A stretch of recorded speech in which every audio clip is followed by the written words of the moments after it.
Tarrant County saw a third fewer luxury homes sell last month compared to a year ago. But here's the part that doesn't add up.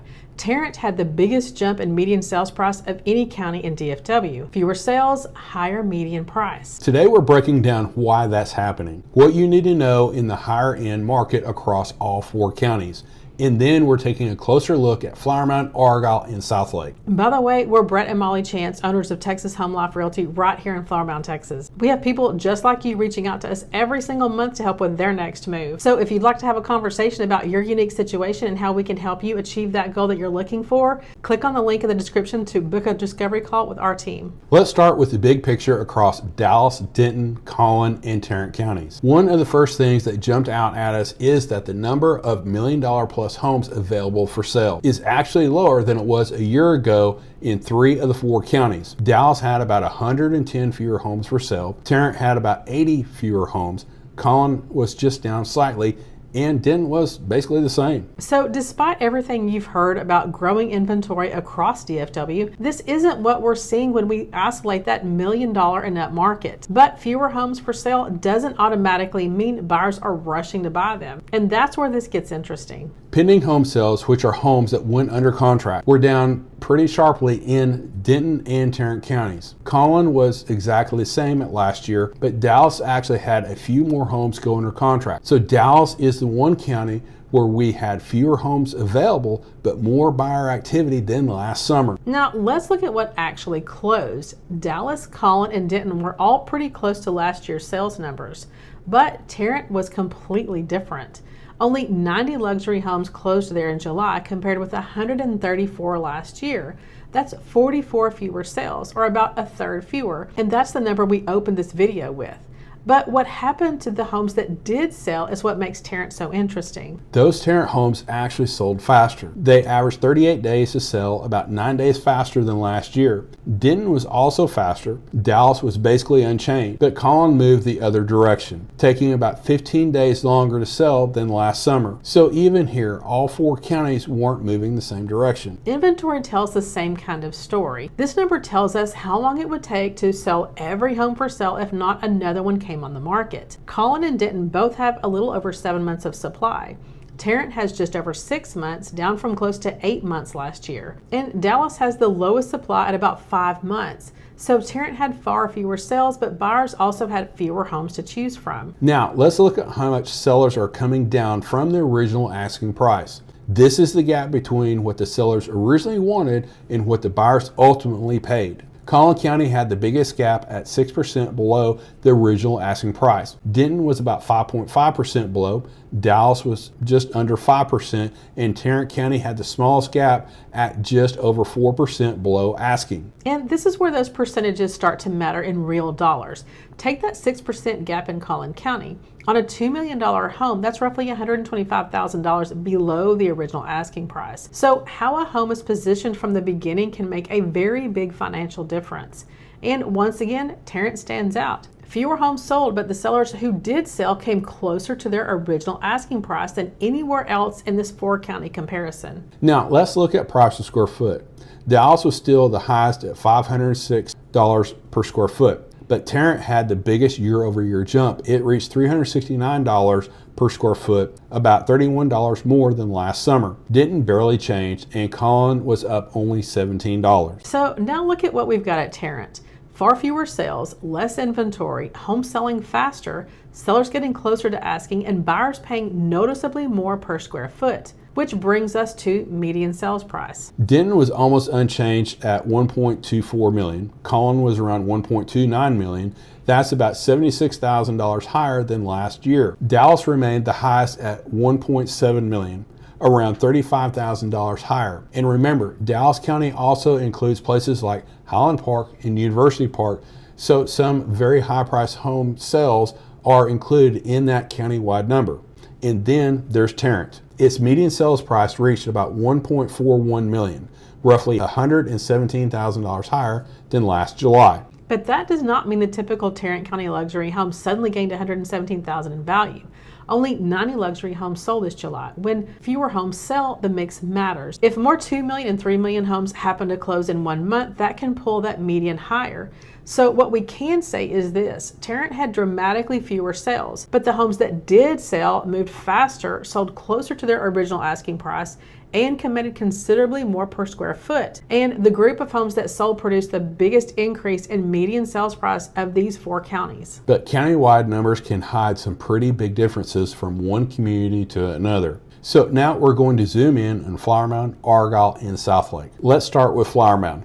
Flower Mound looks very different from Denton County as a whole. There were $118 million plus homes for sale in July, compared with 85 last year. So buyers had about 33 more homes to choose from. But here's the interesting part: the homes that actually sold were moving much faster. The average luxury home in Flower Mound took about 34 days to sell. Last July, it took 91. That's almost 2 months faster. So even with a lot more competition, the homes that connected with the buyers were not just sitting around. And sellers were coming down less on price too.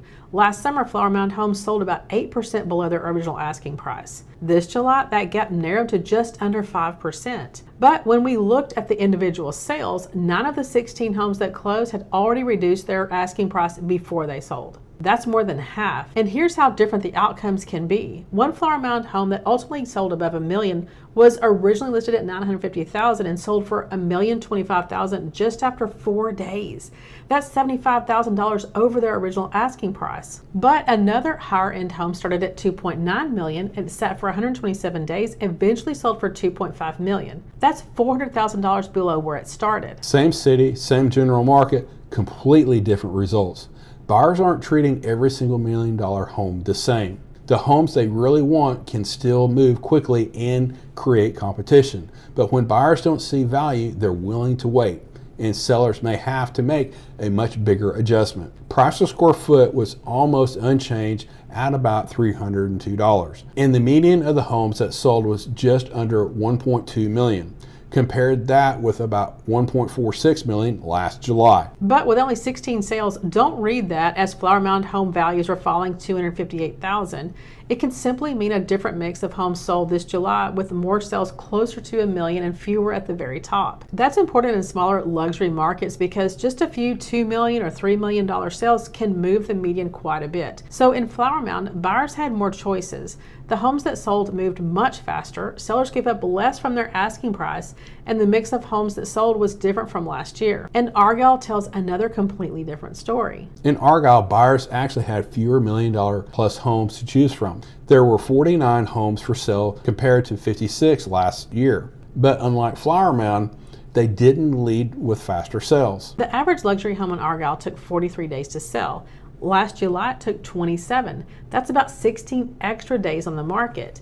And even though there were fewer homes available, buyers still weren't rushing to get them. Where Argyle does look strong is in how close sellers are getting to asking. Homes sold about 3% below their original asking price, compared closer to 4% last year. And then we get to the price per square foot. It jumped from $333 to $376. That's about $43 more per square foot. But here's why you can't judge this market by one number. Even with that higher price per square foot, the median of the homes that sold went the other direction. It was $1.3 million compared with about $1.43 million last year, and only 11 luxury homes closed in Argyle. So again, we wouldn't say Argyle home values suddenly fell by $132,000. With so few sales, the mix of homes can move that median a lot. And now we need to go back to the question we started this video with. What's really happening in Tarrant County? Because Southlake gives us a much closer look. Remember, Tarrant County had about a third fewer luxury sales than last year, but the homes that sold were bringing higher prices. So does Southlake show the same thing? Well, not exactly. Southlake had $147 million plus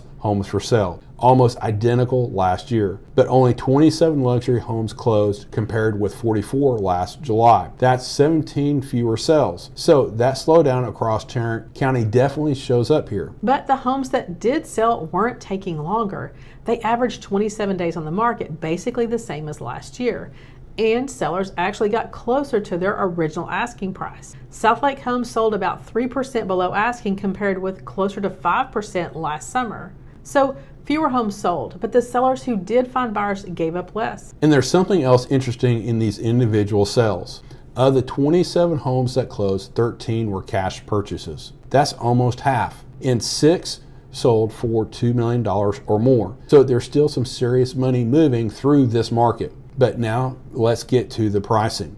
Price per square foot slipped slightly at $395 compared with $406 last year. That median sales price was $1.425 million compared with about $1.53 million last July. And again, that doesn't mean Southlake home values fell $108,000. With only 27 sales, the mix of homes can move that median quite a bit. A month with more $2 million and $3 million homes can pull it higher. A month with more sales closer to $1 million can pull it lower. So Southlake did not follow the same median price pattern as Tarrant County overall. Sales were down. Inventory was basically unchanged. Homes sold at about the same speed. Sellers got closer to asking price, but the mix of homes that sold produced a lower median than last year. And that's exactly why we don't like broad headlines that say DFW luxury market is one thing, because it isn't. Flower Mound, Argyle, and Southlake, and even their own counties are telling different stories. So what does all this mean if you're thinking about buying or selling $1 million plus home right now? Let's start if you're wanting to sell. The biggest takeaway is that buyers are being selective. Flower Mound gave us the perfect example. One home sold $75,000 over its original asking price in just 4 days. Another started at $2.9 million and sat for 127 days and eventually sold for $400,000 less than where it started. Same city, completely different outcome.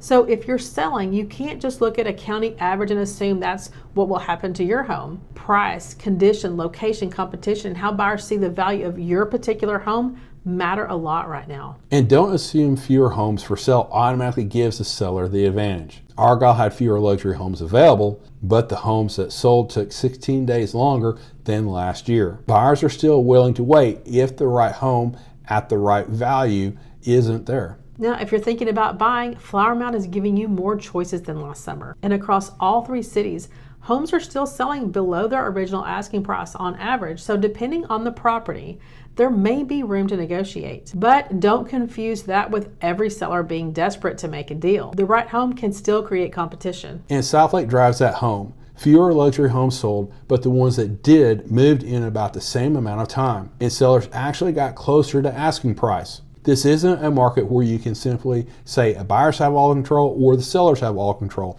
It depends on the home. And that's really the lesson from all these numbers. Don't make $1 million decision based on a DFW headline. You need to know what's happening with the homes that actually compete with yours or with the kind of home that you're trying to buy. Every luxury market moves differently, even within a few miles of each other. So if you want to know exactly where your home or the home that you want fits into all this, just schedule a quick call with us. We'll walk you through the specific numbers. The link is below. And if you're curious what high-end Dallas area homebuyers really want right now, go check out this next video. We'll see you over there.